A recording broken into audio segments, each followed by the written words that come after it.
Hey guys, Pastor Todd here with Revive Church in Stuart, Florida. I want to take a few minutes today to talk about pastors, politics, and the 501c3. I think this thing has created a lot of confusion, and I think a lot of pastors are holding back because they're worried about what it means if they begin to talk about candidates and politics and whatnot in their church. So specifically, this video is just to talk about where do we stand with the 501c3, the Johnson Amendment generated 501c3 tax-exempt status. But what I want to start with is the First Amendment of the Constitution. The Constitution has authority in our land, and here's what the Constitution says. The very First Amendment written says, Congress shall make no law respecting an establishment of religion or prohibiting the free exercise thereof or abridging the freedom of speech or of the press or of the right of the people to peaceably assemble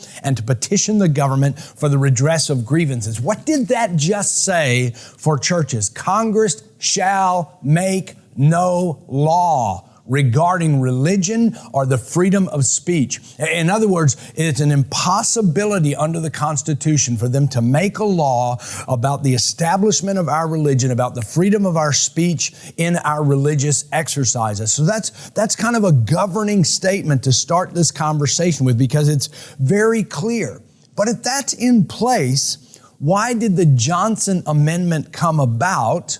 And how did it create this 501c3 tax-exempt status that then in turn makes us feel like we cannot talk about politics in every way? This thing called the Johnson Amendment was derived in 1954 by Lyndon Baines Johnson. And just to be honest with you, you can go look at the politics of it. He did want to quiet the church when it came to supporting candidates. He didn't want them lobbying for candidates that he didn't approve of. And so he used this to say, okay, I will give you a tax-exempt status if you will agree not to campaign, not to lobby, not to intervene in elections. If you'll just step back from doing that, then you'll have a tax-exempt status. Now, the way that played out in churches today is we kind of took it and ran with it. We made it bigger than it actually is. We decided you cannot, as a pastor, tell your congregation who to vote for. We decided that we cannot campaign for any candidate as a church gathering. We can't get together and say, hey, we want this person elected. We decided that we could not even talk about politics in church. Now, I want you to know today, I'm not talking about whether or not the church has a role in government. I think government rests on Jesus' shoulder, and so every government is under His authority, and it can be illegitimate or it can be legitimate governments depending on whether or not it falls under Christ. But today I want to talk specifically about this 501c3 status in the Johnson Amendment. That thing was put in place 68 years ago. 68 years ago. So let's take a look at that thing and see what it said and what it meant and what we're to do with it today. Here's some of the guidelines out of that IRS document for the 501c3. And listen, I'm reading directly out of the IRS document.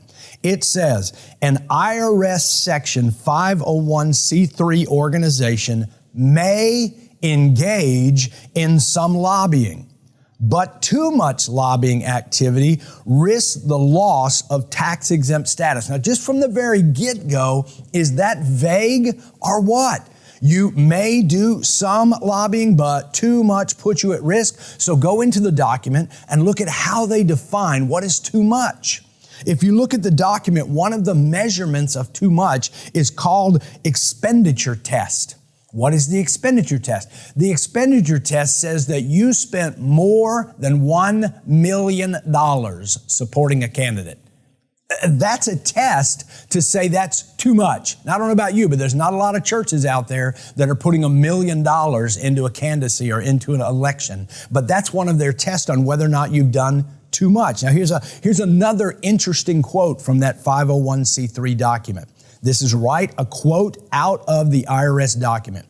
The political campaign activity prohibition isn't intended to restrict free expression on political matters by leaders of churches or religious organizations speaking for themselves. I'm going to talk about that in just a minute. As individuals, nor as leaders prohibited from speaking about important issues in public policy. What is he saying? That the document says that pastors can speak for themselves on political candidates and on political issues. But did you notice it also said religious organizations can speak for themselves? I understand how a pastor can speak for himself. As an individual, I can be at the grocery store and I can tell somebody, I think you should vote for this person. I'm speaking individually, but not as a pastor of the church. But I want you to explain to me, how does a religious organization speak for itself? How does a church speak for itself and say, we think you should vote for this person? There's a vagueness here that we've got to be able to deal with. Now, to be clear, the 501c3 defines that religious leaders cannot, we're talking pastors mostly, cannot campaign or tell people at church functions who to vote for. In other words, the 501c3 religious leaders cannot intervene in the election in front of their churches. But how many of you remember that Vice President Kamala Harris created a video to tell people who to vote for and then asked for it to be played in churches in Georgia? Going directly into a church gathering and the vice president telling people, this is who I want you to vote for. So let's get this straight. The vice president can tell the people in churches who to vote for and to vote for her party's candidate, but the pastor of that church cannot. Now wait, let me go a little bit further on that. If the vice president can tell the congregation who to vote for because she's not the pastor, does that mean anyone else in the church who is not the pastor can tell the church who to vote for? Can the pastor's wife tell the church who to vote for? Can an elder in the church tell the church who to vote for? Can someone in the congregation get up and tell the church who to vote for? Listen to me. I think if the pastor is allowing the video from the vice president to be played in the church to tell the church who to vote for, then that pastor is telling his church who. He's just using the video of the vice president to do it. So I don't want to play games here. We're getting into this area where I believe part of the reason the vice president felt the freedom to do that is because of something I'm going to tell you about in just a minute. So how does the 501c3 actually restrict us today? There's been a change. In that 68-year period, something happened recently that changed the whole ball game. And that was in May of 2017. Then, President of the United States, Donald Trump, wrote an executive order concerning the 501c3. Most people don't even know about it. You can look it up. It is Executive Order 13798. Please, pastors, look it up. Read that executive order. You're going to find out that you have freedom that you didn't know you have. Most people don't even know this is in place. And listen, the current president did not rescind it. He did not take that executive order out of play, so it is still in play. And I'm going to read you directly from that executive order. I want you to hear what is currently legally in place. Listen, it shall be the policy of the executive branch to vigorously enforce federal law's robust protection for religious freedom. The founders envisioned a nation in which religious voices and views were an integral part to the vibrant public square, and in which religious people and institutions were free to practice their faith without fear of discrimination or retaliation by the federal government.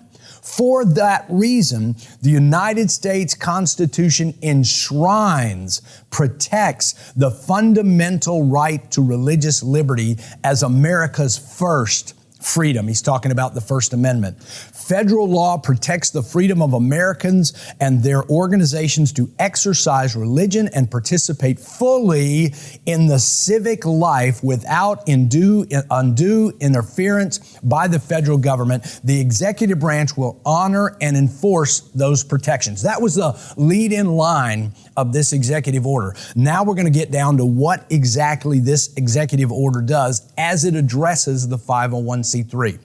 Respecting religious and political speech, all executive departments and agencies shall, to the greatest extent practical and to the extent permitted by law, respect and protect the freedom of persons and organizations to engage in religious and political speech. Watch.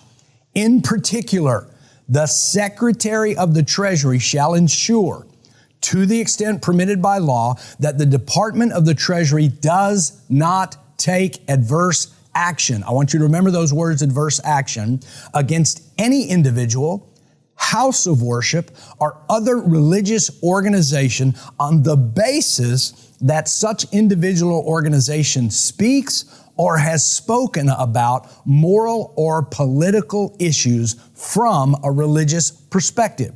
Where speech of similar character has, consistent with law, not ordinarily been treated as participation or intervention in political campaign on behalf of or in opposition to a candidate for political office by the Department of Treasury. I don't know if you're hearing what this is saying, but it directly addresses whether or not we can intervene in an election. I'll show you what I mean by that. If you go back to the IRS document, it says under the IRS code, all Section 501c3 organizations are absolutely prohibited from directly or indirectly participating in or intervening in any political campaign on behalf of or in opposition to any candidate for elective public office. I don't know if you saw it, but the executive order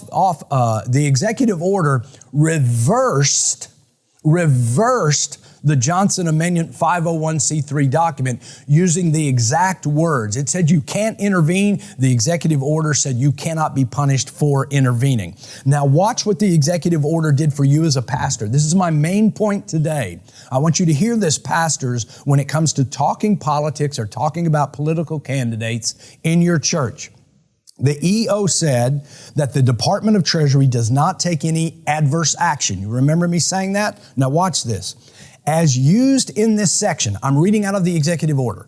As used in this section, the term adverse action means the imposition of any tax or tax penalty, the delay or denial of tax-exempt status, the disallowance of tax deductions for contributions made to entities exempted from taxation under the 501c3 of Title 26 United States Code, or any other action that makes unavailable or denies any tax deduction, exemption, credit, or benefit. What that just said is you can intervene in an election. You can talk about political issues. You can talk about candidates, and the IRS Treasury Department cannot take any adverse action against you. They cannot take your tax-exempt status away.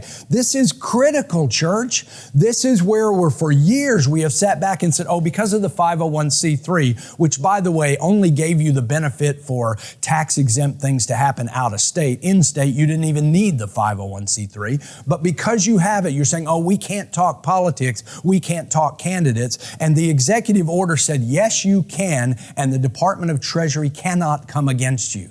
I don't know if you're hearing this, but it allows the church total legal now backing to use this document to say, if I stand up like the vice president did in a church and say, this is who I think you should vote for, the Department of Treasury cannot take away your tax-exempt status. This is critical. It's critical. And to remind you, we talk about this thing called separation of church and state. Please go back and research that. When Thomas Jefferson said that, he was talking to the Bradbury Baptist Church, and what he was saying was, we are going to set a system in place that keeps the government out of the church like we had in England. We don't want that anymore, so we're going to make sure they're separated from the church. He was not saying that the church shouldn't be involved in politics. He was not saying the church shouldn't be involved in government. He was saying not saying that the church should stay separate from government. He was saying we're not going to let that government get back in here and run our churches like it happened in England. So let me wrap up with this. The 501c3 is not in your way. It is not any threat to your tax-exempt status. But we shouldn't be worried about tax-exempt status when we're talking about the things of God, when we're talking about our government. Listen to me. What are you afraid of?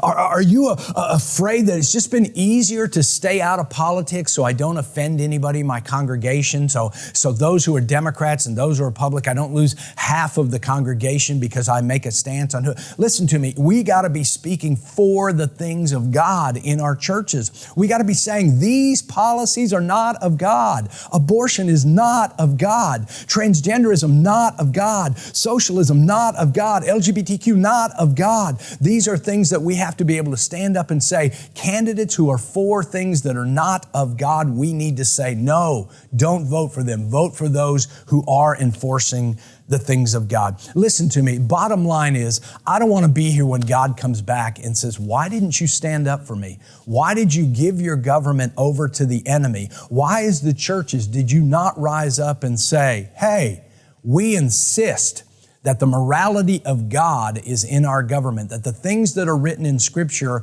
are enforced in our life, that we will stand up and fight for the things of God in our government.